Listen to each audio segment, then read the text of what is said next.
সকাল থেকে রাজ্যের 3টি কেন্দ্রে ভোট গ্রহণ প্রক্রিয়া চলছে এবং সেই মতোই কিন্তু আমাদের নজর রয়েছে সেদিকে। এবং ইতিমধ্যেই আপনাদের জানিয়ে রাখি যে দার্জিলিং এর যে শিলিগুড়ি সেখান থেকে কিন্তু রয়েছে ইতিমধ্যেই আমাদের প্রতিনিধি রীনা কুমার, এবং অন্যদিকে আমাদের সঙ্গে রয়েছেন রায়গঞ্জ থেকে আমাদের প্রতিনিধি বিক্রমাদিত্য বিশ্বাস। আমি সরাসরি তাদের কাছে আসবো। প্রথমেই আমি আসবো রীনা তোমার কাছে। শিলিগুড়ি যে কেন্দ্র সেখানে আমরা জানি যে এখনো পর্যন্ত অর্থাৎ সকাল 7টা থেকে যে ভোট গ্রহণ প্রক্রিয়া শুরু হয়েছে, আমরা জানি এখনো পর্যন্ত মোটামুটি আপেক্ষিকভাবে শান্তিপূর্ণভাবে নির্বাচন হচ্ছে দার্জিলিং কেন্দ্রের বিভিন্ন যে বিধানসভা কেন্দ্রে রয়েছে। সেখানে আমি সামগ্রিক ছবি জানতে চাইবো তোমার কাছে।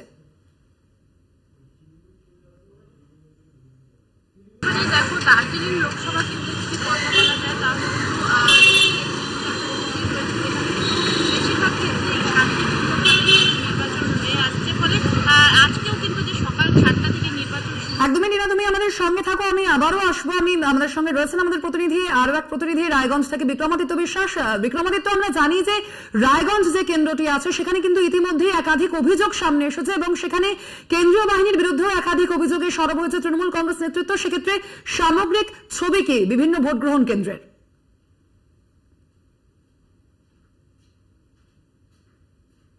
রায়গঞ্জে কিন্তু শান্তিপূর্ণ ভোট চলছে।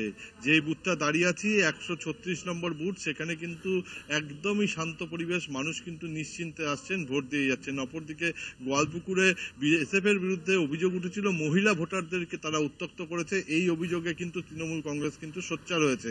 এছাড়া কিন্তু শান্তিপূর্ণভাবে ভোট হয়েছে। রায়গঞ্জের একটি ঘটনা ঘটেছে আজকে সকালবেলায়, তৃণমূল কংগ্রেসের বিরুদ্ধে অভিযোগ উঠেছে। সেই অঞ্চলের কোঅর্ডিনেটর এক বৃদ্ধ ব্যক্তিকে মারধর করেছেন। তিনি রায়গঞ্জ জেলা গভর্নমেন্ট মেডিকেল কলেজ হাসপাতালে ভর্তি রয়েছেন। এছাড়া কিন্তু কোন রকম বিক্ষিপ্ত ঘটনা নেই এবং শান্তিতেই ভোট চলছে। এবং যেই ঘটনাটি ঘটা হয়েছে সেখানে কিন্তু সেই কাউন্সিলরকে আমরা যখন জিজ্ঞাসা করি, সে কিন্তু জানায় যে এটাই কিন্তু পার্টি পলিটিক্স এর ব্যাপার নাই, এটা সম্পূর্ণ আলাদা ব্যাপার। এবং সেখানে যার সাথে মারামারি বা গন্ডগোলের ঘটনা হয়েছে তিনি পড়ে গিয়েছেন, সেই জন্য তার লেগেছে। তিনিও তৃণমূল কংগ্রেসের কর্মী। এখন কিন্তু তার বাড়ির লোক এবং যারা বলছে সে কংগ্রেসের বুথে বসেছিল জন্য এই ঘটনাটি ঘটেছে, সেটা নিয়ে কিন্তু উত্তেজনা রয়েছে। এবং সেখানে তারা ইলেকশন কমিশনের দ্বারস্থ হয়েছে এবং রায়গঞ্জ পুলিশ প্রশাসনের দ্বারস্থ হয়েছে। বর্তমানে আমরা 136 নম্বর বুথে আছি, সেখানে একজন নতুন ভোটার রয়েছে এবং একজন বৃদ্ধ মানুষ রয়েছেন। তাদের সাথে আমরা একটু কথা বলে নেব। ভাই, তোমার নামটা কি? পূর্বায়ন ঘোষ। পূর্বায়ন, এবার কি প্রথম ভোট দিলে লোকসভা নির্বাচন? লোকসভা প্রথম ভোট দিলে। কেমন লাগছে? ভালোই লাগছে, কোনো সম্মুখীন হতে হয়নি সেরকম পরিস্থিতির, ভালোভাবে ভোট দিয়েছি, কোনো অসুবিধা হয়নি। খুব ফাঁকা ছিল, সকাল সকাল চলে এসেছি, সকাল সকাল এসে ভোট দিয়েছি। সকালবেলা কেন ভোট দিতে? অ্যাকচুয়ালি সকালবেলা একটু ফাঁকা থাকে, দুপুর হতে হতে গরমটাও বাড়তে থাকবে, যেটা পরিস্থিতি এখন গরমকালের, তো ওর জন্য আমি এখন সকাল সকাল এসে ভোটটা দিয়ে যেতে পারি। আপনার নাম? আমার নাম মলয় কুমার ঘোষ। আপনি সকালবেলা ভোট দিতে? সকালবেলা ভোট দিতে আসলাম, পরে প্রচন্ড গরম বেড়ে যাবে ওই জন্য ফাঁকাও থাকলো, ওই শুনে এখানে ভোট দিতে চলে আসলাম এবং শান্তিপূর্ণভাবে ভোট দান করেছি। এতদিন ধরে ভোট দিচ্ছেন, আর আজকের ভোটের মধ্যে পার্থক্য কি? পার্থক্য একদম পরিষ্কার পরিচ্ছন্ন, লোকের কোনো ঝামেলা নাই, কিছু নাই, কোনো পার্টির কোনো চাপ নাই, কিছু নাই, শান্তিভাবে যে যেরকম খুশি মনে ভোট দিচ্ছে। উৎসবের মেজাজ, একটা দুর্গাপূজার উৎসব মনে হচ্ছে। দেখো, আমরা যেভাবে ভোট দেওয়া দেখছি, প্রত্যেকবার যেরকম ভোট দেখি তার থেকে কিন্তু এবারের ভোটটা সম্পূর্ণ আলাদা। এবং এই ভোট অনুযায়ী কিন্তু যদি ভোট চলতে থাকে তাহলে মানুষের ভোটদানের যে সংখ্যা সেটাও যেরকম বাড়বে এবং মানুষের মধ্যে যে আশঙ্কা ছিল যে কোনো রকম গন্ডগোল বা কোনো উত্তেজনা হবে সেটাও কিন্তু নেই। মানুষ কিন্তু স্বাভাবিকভাবে ভোট দিয়ে চলছে। একেবারেই ধন্যবাদ তোমাকে বিক্রমাদিত্য। আমাদের সঙ্গে রায়গঞ্জ থেকে সরাসরি ছিলেন আমাদের প্রতিনিধি বিক্রমাদিত্য বিশ্বাস। তার পাশাপাশি আমাদের নজর রয়েছে যে কেন্দ্র অর্থাৎ দার্জিলিং লোকসভা যে কেন্দ্র রয়েছে সেদিকেও আমাদের নজর রয়েছে। এবং আপনারা জানেন আজ লোকসভা ভোটের যে দ্বিতীয় দফা, সেখানে 3টি যে কেন্দ্র রয়েছে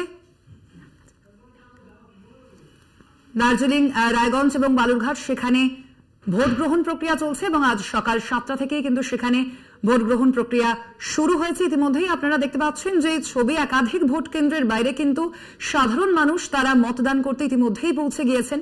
যেহেতু গরম বেড়েই চলেছে দিনের পর দিন, সেই কারণেই তাপমাত্রা থেকে বাঁচতে বা তাপপ্রবাহ থেকে বাঁচতে কিন্তু সাত সকালেই বিভিন্ন ভোট কেন্দ্রে পৌঁছেছেন ভোটাররা।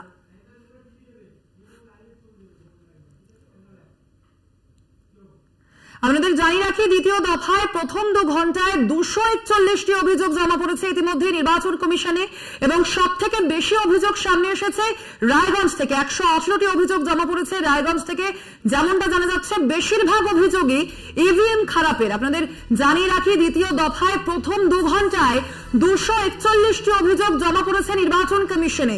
আপনারা জানেন যে রায়গঞ্জ যে কেন্দ্রটি রয়েছে সেখানে কিন্তু বেশি পরিমাণে কেন্দ্রীয় বাহিনী অর্থাৎ 111 কোম্পানি কেন্দ্রীয় বাহিনী মোতায়েন করা হয়েছে এবং তারপরেও কিন্তু সেখানে একাধিক অভিযোগ সামনে এসেছে এবং যেমনটা জানা যাচ্ছে সব থেকে বেশি অভিযোগ এসেছে রায়গঞ্জ কেন্দ্র থেকে এবং তার মধ্যে ইভিএম বিভ্রাট সেই সংক্রান্ত অভিযোগ কিন্তু বেশিরভাগটাই এসেছে। আপনাদের জানিয়ে রাখি, প্রথম দফার যে ভোট অর্থাৎ হয়েছিল জলপাইগুড়ি, আলিপুরদুয়ার এবং কোচবিহার যে কেন্দ্র, সেখানেও আমরা দেখেছিলাম যে একাধিক কেন্দ্রে ইভিএম বিভ্রাটের অভিযোগ সামনে এসেছিল এবং আজ আবারও কিন্তু ইতিমধ্যে 2 ঘন্টার মধ্যে প্রথম 2 ঘন্টার যে ভোটদান প্রক্রিয়া তার মধ্যে 241টি অভিযোগ সামনে এসেছে এবং তার মধ্যে 118টি অভিযোগ জমা পড়েছে রায়গঞ্জ থেকে, যার মধ্যে সব থেকে বেশি অভিযোগ রয়েছে ইভিএম সম্পর্কিত। এই বিষয়ে আমরা আরো বিস্তারিত জানবো।